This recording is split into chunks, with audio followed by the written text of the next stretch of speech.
gitme abi bak. Beni itmeyin. Beni itmeyin Son değil. iki çağır. Beni bırak. Tamam. Ne oldu? Öldü mü? Tamam bırak. Abi çocuk öldü mü ya? Ya ne işte bir bakacağız. Bunu mu? Bak bize bilmiyor yani. Bize bilmiyor yani. Bu da şu anda şıkıyor işte. Bir şey var işte. Ha? Ya öldü mü? Bir atlayan burası şey değil bak. Abi tamam da ben atmayın. Hala attım diyen yok.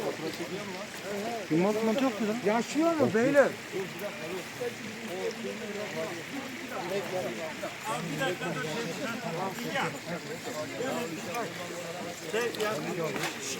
Buraya gel. Yanaş mı?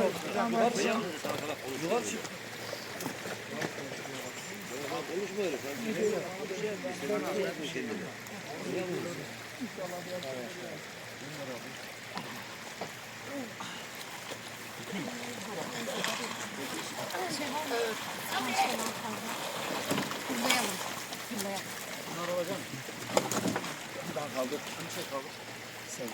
Hadi.